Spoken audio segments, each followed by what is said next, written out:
ಎಲ್ಲರಿಗೂ ನಮಸ್ಕಾರ. Amitha's kitchen life ಸ್ಟೈಲ್ಗೆ ಸ್ವಾಗತ. ಸ್ನೇಹಿತರೆ, ಇವತ್ತು ನಾನು ಹೆಲ್ತಿಯಾದ ಒಂದು ರಾಗಿ ಉಪ್ಪಿಟ್ಟನ್ನು ಮಾಡ್ತಾ ಇದ್ದೇನೆ. ತುಂಬಾ ರುಚಿಕರವಾದ ಒಂದು ರೆಸಿಪಿ.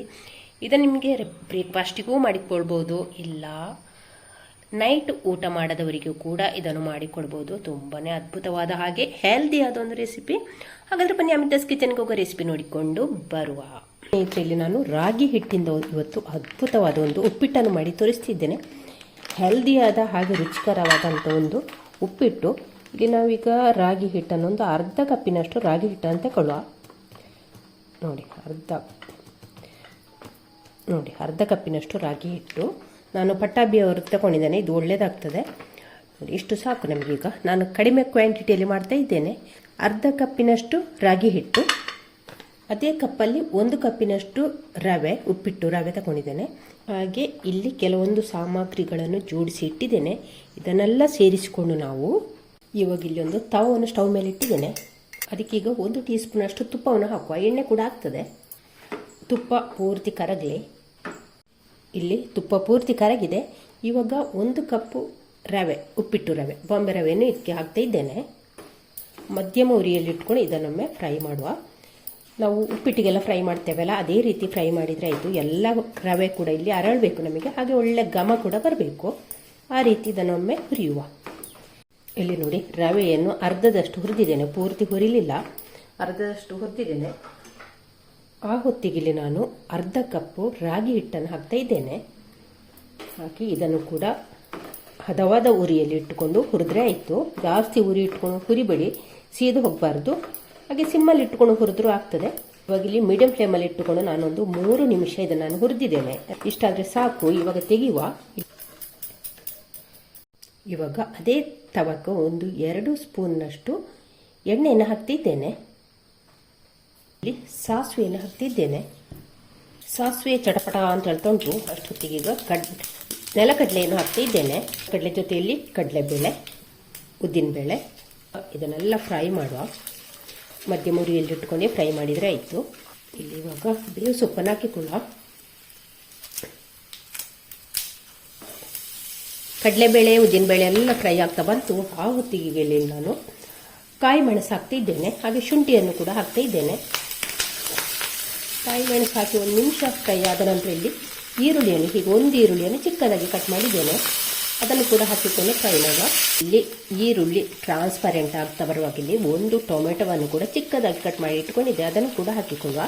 ಹಾಕಿ ಟೊಮೆಟೊ ಮೆತ್ತಗಾಗೋ ತನಕ ಇದನ್ನು ನಾವು ಇನ್ನು ಫ್ರೈ ಮಾಡುವ. ಇಲ್ಲಿ ಟೊಮೆಟೊ ಮೆತ್ತಗಾಗ್ತಾ ಬಂತು. ಆ ಹೊತ್ತಿಗೆ ಇಲ್ಲಿ ನಾನು ಕಟ್ ಮಾಡಿದಂಥ ಕ್ಯಾರೆಟನ್ನು ಹಾಕ್ತಿದ್ದೇನೆ. ನಾನು ಹೀಗೆ ಉದ್ದುದ್ದಕ್ಕೆ ಸಪ್ರ ಉದ್ದುದ್ದಕ್ಕೆ ತುರಿದುಕೊಂಡದ್ದು ಇದನ್ನು ಕೂಡ ಹಾಕುವ. ನೀವು ಬೇಕಾದರೆ ಕ್ಯಾಪ್ಸಿಕಮ್ ಹಾಕಿಕೊಳ್ಬೋದು, ಇಲ್ಲ ಬೀನ್ಸ್ ಕೂಡ ಹಾಕಿಕೊಳ್ಬೋದು. ಸ್ವಲ್ಪ ಉಪ್ಪನ್ನು ಹಾಕ್ತಾ ಇದ್ದೇನೆ. ಇವಾಗ ಇದನ್ನು ಮುಚ್ಚಳ ಮುಚ್ಚಿ 1 ನಿಮಿಷ ಇದನ್ನು ನಾವು ಬೇಯಿಸಿಕೊಳ್ಳುವ. ನಮಗೆ ಇಲ್ಲಿ ಕ್ಯಾರೆಟ್ ಪೂರ್ತಿ ಬೇಯಬೇಕಂತಿಲ್ಲ, ಒಂದು ಸ್ವಲ್ಪ ಅದರ ಕ್ರಂಚಿನೆಸ್ ಸಿಕ್ಕಿದ್ರೆ ಆಯಿತು. ಅಷ್ಟಾದರೆ ಸಾಕು. ನೋಡಿ, ಮಸಾಲೆ ಎಲ್ಲ ಈ ರೀತಿ ಹುರಿಬೇಕು. ನೋಡಿ, ಈ ರೀತಿ ಆಗಬೇಕು. ಸೈಡಿಂದ ಎಣ್ಣೆಲ್ಲ ಬಿಟ್ಟುಕೊಂಡು ಬಂದಿದೆ ನೋಡಿ, ಈ ರೀತಿ ಆಗಬೇಕು. ಇವಾಗ ಇದಕ್ಕೆ ನಾನಿಲ್ಲಿ ಡಬಲ್ ನೀರು ಹಾಕಿದ್ದೇನೆ. 1 ಕಪ್ಪಿಗೆ 2 ನೀರು. ಹಾಗೆ 1.5 ಕಪ್ಪು ರಾಗಿ 1 ಕಪ್ಪು ರವೆ, ಅರ್ಧ ಕಪ್ಪು ರಾಗಿ ಹಿಟ್ಟು ತಗೊಂಡಿದ್ದೇನೆ. ಹಾಗಾಗಿ ಇಲ್ಲಿ 3 ಕಪ್ಪಿನಷ್ಟು ನೀರನ್ನು ಹಾಕ್ತಿದ್ದೇನೆ. ಒಂದು ಸ್ವಲ್ಪ ನೀರನ್ನು ಬಿಸಿ ಆಗಲಿಕ್ಕೆ ಇಟ್ಟಿದ್ದೆ.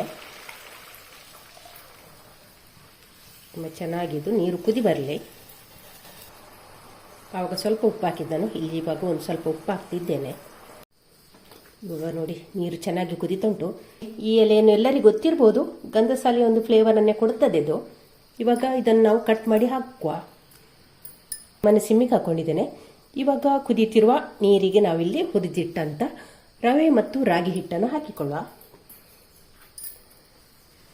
ನಿಧಾನವಾಗಿ ಹಾಕ್ತಾ ಹೀಗೆ ತಿರುಗಿಸ್ಕೊಂಡಿದ್ರೆ ಆಯಿತು, ಕೈ ಆಡಿಸಿಕೊಂಡಿದ್ರೆ ಆಯಿತು. ಗಂಟು ಕೊಟ್ಟದ ರೀತಿಯಲ್ಲಿ ನಾವು ಇದನ್ನು ಬೇಯಿಸ್ಕೊಂಡ್ರೆ ಆಯಿತು. ಒಮ್ಮೆ ಇದನ್ನು ಚೆನ್ನಾಗಿ ಮಿಕ್ಸ್ ಮಾಡುವ.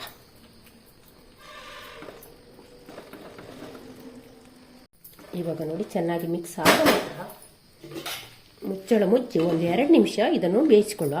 ಇವಾಗ ಇಲ್ಲಿ 2 ನಿಮಿಷ ನಂತರ ಮುಚ್ಚಳ ತೆಗೆದು ಒಮ್ಮೆ ಚೆನ್ನಾಗಿ ಮಿಕ್ಸ್ ಮಾಡುವುದನ್ನು. ಗಂಟು ಕಟ್ಟಿಕೊಳ್ಳದ ರೀತಿಯಲ್ಲಿ ಎಲ್ಲವನ್ನು ಕೂಡ ಚೆನ್ನಾಗಿ ಮಿಕ್ಸ್ ಆಗಬೇಕಿದು. ನೋಡಿ ಎಷ್ಟು ಚೆನ್ನಾಗಿ ಬರ್ತದೆ. ಹಾಗೆ ಒಳ್ಳೆ ಘಮ ಕೂಡ ಬರ್ತಾ ಉಂಟು. ಹೆಲ್ದಿ ಆದಂಥ ರೆಸಿಪಿದು, ಶುಗರ್ನವರಿಗೆಲ್ಲ ತುಂಬಾ ಒಳ್ಳೆಯದು. ಹಾಗೆ ಮಕ್ಕಳಿಗೆ ಕೂಡ ತುಂಬಾ ಒಳ್ಳೆಯದು, ಕ್ಯಾಲ್ಸಿಯಂ ಎಲ್ಲ ಇರ್ತದಲ್ಲ, ಹಾಗಾಗಿ ಹೈ ಪ್ರೋಟೀನ್ ರೆಸಿಪಿ ಅಂತಲೇ ಹೇಳ್ಬೋದು ಇದು ಕೂಡ. ನೋಡಿ ಈ ರೀತಿಗೆ ಬರಬೇಕು, ನೋಡಿ ಚೆನ್ನಾಗಿ ಬೇಯಬೇಕು ಮಾತ್ರ.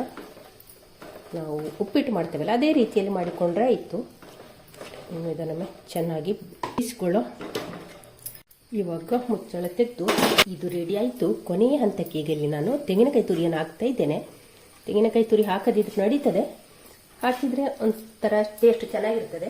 ಹಾಕಿ ಒಮ್ಮೆ ಚೆನ್ನಾಗಿ ಮಿಕ್ಸ್ ಮಾಡುವ. ಕೆಲವರು ನೈಟ್ ಊಟ ಮಾಡೋದಿಲ್ಲ, ಶುಗರ್ ಇದ್ದವರೆಲ್ಲ ನೈಟ್ ಊಟ ಮಾಡೋದಿಲ್ಲಲ್ಲ, ಅಂಥವರು ಇದನ್ನು ಕೂಡ ಮಾಡಿಕೊಂಡು ತಿನ್ಬೋದು. ತುಂಬಾ ರುಚಿಕರವಾದ ಹೆಲ್ದಿ ಆದ ಒಂದು ಫುಡ್ ಇದು. ಹಾಕಿ ತೆಂಗಿನಕಾಯಿ ಹಾಕಿ ಒಮ್ಮೆ ಚೆನ್ನಾಗಿ ಮಿಕ್ಸ್ ಮಾಡುವ. ಹಾಗೆ ಉಪ್ಪೆಲ್ಲ ಕರೆಕ್ಟ್ ಉಂಟಂತ ನೋಡಿಕೊಳ್ಳಿ. ನಮ್ಮ ರಾಗಿಯ ಉಪ್ಪಿಟ್ಟು ರೆಡಿ ಆಯಿತು. ಇಲ್ಲಿ ಸ್ಟವ್ ಆಫ್ ಮಾಡ್ತಾ ಇದ್ದೇನೆ. ಸ್ನೇಹಿತರೆ, ರೆಸಿಪಿ ನೋಡಿದ್ರಾ? ರೆಸಿಪಿ ಇಷ್ಟ ಆಯಿತಾ? ಹಾಗಾದರೆ ಒಂದು ಲೈಕ್ ಮಾಡಿ, ಹಾಗೆ ನಿಮ್ಮ ಫ್ಯಾಮಿಲಿ ಫ್ರೆಂಡ್ಸ್ಗಳಿಗೆಲ್ಲ ಶೇರ್ ಮಾಡಿ. ನಾಳೆ ನಾವು ಬ್ಲಾಗ್ ಅಥವಾ ರೆಸಿಪಿಯೊಂದು ಸಿಗೋಣ. ಅಲ್ಲಿಯವರೆಗೆ ಟೇಕ್ ಕೇರ್, ಬಾಯ್ ಬಾಯ್.